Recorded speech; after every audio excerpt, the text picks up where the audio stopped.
네, 정부가 어제 제3자 변제안을 거부하는 일제강점기 강제동원 피해자와 그 유족들의 판결금을 법원에 공탁하기로 결정했습니다. 하지만 피해자 측은 공탁은 위법하고 부당한 행위다 이런 입장을 내놨는데요. 이 피해자 법률 대리인을 맡고 있는 임재성 변호사 연결해서 자세한 이야기 좀 들어보도록 하겠습니다. 나와 계시죠? 예, 안녕하세요. 안녕하세요. 일단 우리 애청자 여러분들이 이해를 돕기 위해서 공탁을 건다는 게 어떤 의미를 띠는 겁니까? 채무자가 채권자에게 계속 자신의 채무를 이행하려고 노력을 하는데, 채권자가 그 채무 이행을 거부하거나, 네. 아니면 실제로 채권자가 어디 있는지 알 수 없는 상황이면 이자가 계속 불어날 거잖아요. 그렇죠, 그렇죠. 그럴 때는 일단 채권자가 누구인지 특정을 해서 법원에 돈을 맡겨둡니다. 그러니까 갚아야 되는 돈을. 예, 맞습니다. 그렇게 되면 이자가 더 지연되지도 않고, 어허. 또 채권자가 내 돈을 안 받아주고 있다. 그렇기 때문에 일단 법원에 맡겨놓는다.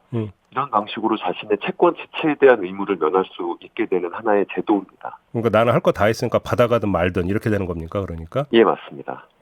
근데 이게 법적으로 그러니까 어떻게 되는 겁니까? 이 강제동원 피해자 입장에서는 이 법적으로 이게 지금 쟁점이 있는 겁니까? 어떻게 되는 겁니까?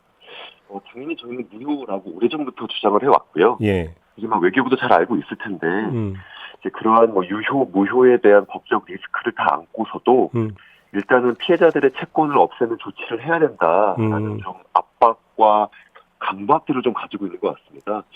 그래서 사전 논의나 협의 혹은 심지어 제대로 된 통보도 없이 이렇게 어저께 기습적으로 좀 공탁을 진행을 했고요. 예. 기본적으로 만약에 지금의 한국 정부나 지금 공탁을 진행한 일제강제동원 피해자 지원재단이 채무자라면 법적인 쟁점이 생길 여지는 적습니다. 예. 근데 이 판결은 일본 기업을 상대로 난 판결이잖아요. 그러니까 재단을 채무자로 볼 수 있느냐 이 문제인 거죠. 예, 맞습니다. 그러니까 채무자가 아닌 제3자가 그렇죠. 갑자기 엉뚱하게 나는 이 사람들의 채권을 변제해주고 싶다. 그래서 공탁을 한 상황이기 때문에 제3자 변제는 당사자의 의사표시를 허용하지 아니하면 이루어지지 않는데 피해자들이 제3자 변제 반대한다는 의사를 이미 다 공식적으로 공표한 상황에서 제3자인 사람이 변제할 수 있느냐. 변제를 못하면 공탁도 못하는 거죠. 그렇죠. 근데 지금 외교부는 민법 제487조를 들고 있다는데 이 조항이 어떤 내용인데요? 사실 좀 엉뚱한 조항을 얘기한 겁니다. 예. 그러니까 제3자 변제 공탁입니다. 예. 그럼 요건이 두 가지인 거죠. 제3자가 변제할 수 있느냐. 그렇죠. 또 공탁할 수 있느냐. 그런데 어저께 외교부 같은 조항은 공탁할 수 있느냐의 조항인 것이고 피해자들이 계속 다투고 있는 건 제3자 변제가 가능하냐라는 건데 거기에 대해서 외교부가 얘기 안 했습니다. 그래서 제3자 변제가 위법하다. 당사자의 의사표시로 거부하기 때문에 거기에 대해서 외교부가 입장을 내지 못하고 있고 저희가 외교부한테 당신들 명문 규정에 반하는 가능성을 이야기하고 있는데 법률 검토를 했다면 그 법률 검토한 서면 좀 우리가 같이 보자. 이거는 이렇게 중요한 정책적 결정을 하는 데 있어서는 검증이 돼야 되는 거 아니냐. 근데 공개를 안 하고 있습니다. 그러면 결국은 그 외교부가 공탁을 걸기로 한 거는 이자가 무서워서 이 측면도 있겠지만 양금덕 할머니 쪽에서 지금 미쓰비시 중공업의 국내 자산 매각 신청을 했죠. 예, 했습니다. 지금 이 절차를 이 심리를 중단시키려고 하는 그 목표가 더 큰 거 아닙니까? 사실 그렇게 지금 진행되고 있는 집행 절차를 멈추기 위한 것이냐라고 했을 땐 당연히 그렇고요. 사실 지난 3월에 한국 정부의 제3자 변제안이 발표되었을 때 한국 정부가 일본에 약속한 것은 피해자들의 채권을 다 소멸시키겠다였을 겁니다. 그리고 그 약속에 따른 일본의 이행은 그러면 우리가 관계 개선해줄게였을 겁니다. 즉 한국 정부의 약속은 피해자들의 채권을 다 소멸시키는 거였는데 동의하는 피해자라면 그 절차가 어렵진 않겠죠. 근데 핵심 쟁점은 반대하는 피해자들의 채권을 어떻게 소멸시킬 것이냐. 아마 약속했던 시간이 있었을 것 같고요.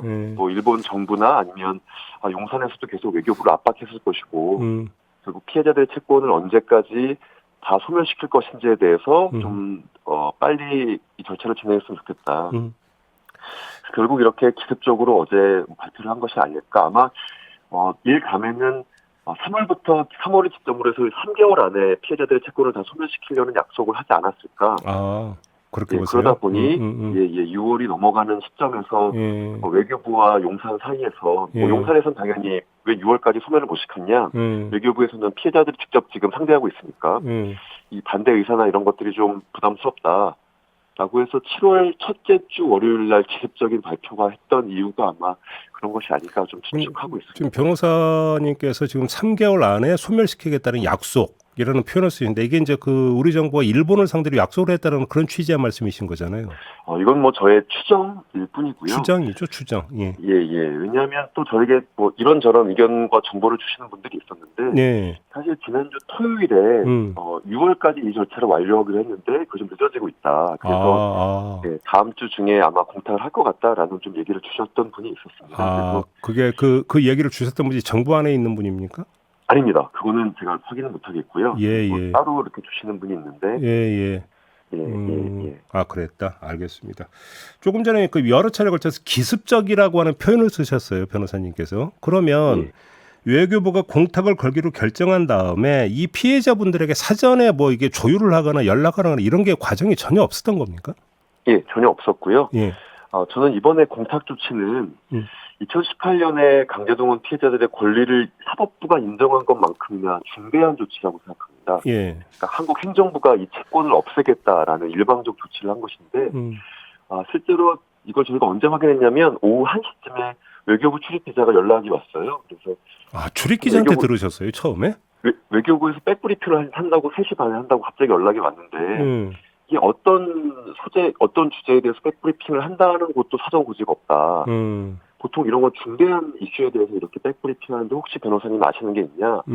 라고 했을 때 제가 토요일에 들은 게 있으니까 이제 공탁한다는 얘기 아니겠냐?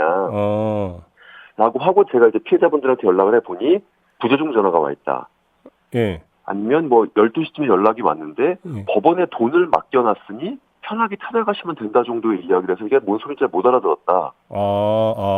그리고 뭐 법률 대리인인 저에게 연락을 하지 않은 건 너무 당연했고요. 그래서 아마 그 12시쯤부터 이제 전화를 돌리기 시작하고 기자들에게도 어제 12시쯤에 예, 맞습니다. 몇 시간 전에 그리고 뭐 전화를 안 받은 피해자가 있으면 안 받은 대로, 받은 피해자가 있으면 받은 피해자대로. 또 어쨌든 이 쟁점에 대해서 잘 알고 있는 대리인에게는 뭐 서울그룹에게는 연락이 없었고요. 또 광주그룹에게는 뭐 통화가 됐던 것 같습니다. 이렇게 좀 저희 몇 시간 전 직전에 사실상 오늘 공탁을 한다라는 일방적 통지가 겨우 이루어진 곳도 있고 이루어지지 않은 것도 있고. 그러니까 말 그대로 일방 통보네요. 한마디로.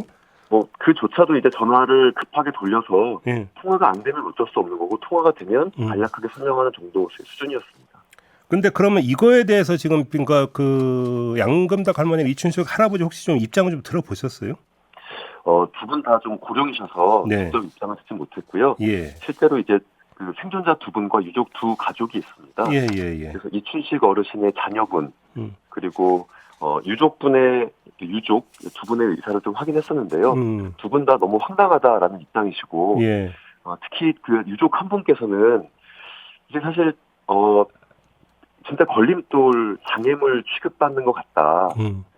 이렇게 아무런 협의나 합의 없이 우리 아버지가 받은 판결을 이렇게 일방적으로 없애겠다는 조치를 취한 게 너무 황당해서 말도 나오지 않고 모욕적이다라는 표현들을 하셨고요. 이 추직 어르신 자녀분께서는 좀 표현이 과실다는 느낌도 드는데 사람 취급을 받지 못하고 있는 것 같다.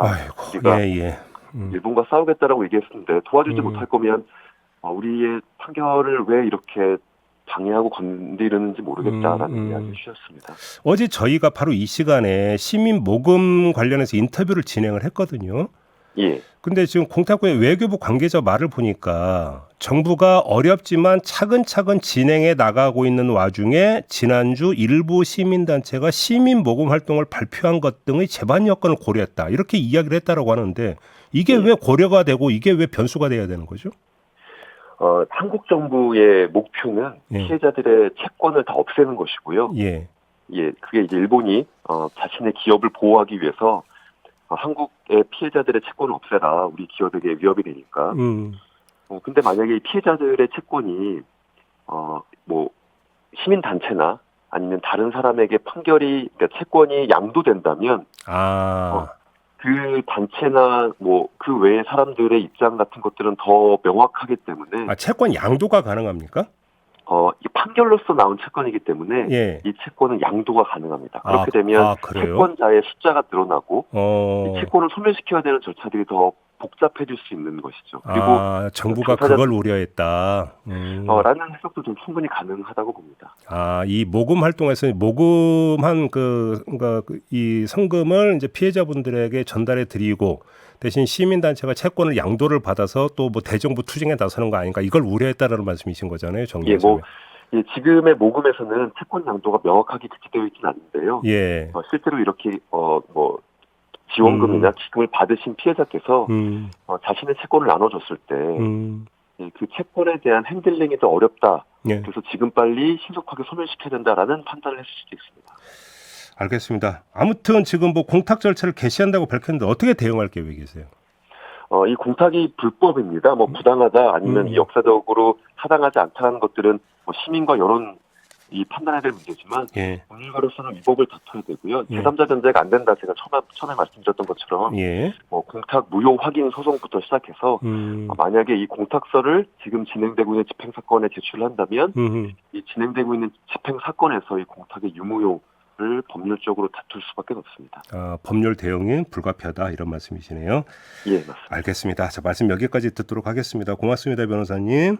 예, 감사합니다. 네, 일제강제동원 피해자 측 법률 대리를 맡고 있는 임재성 변호사였습니다.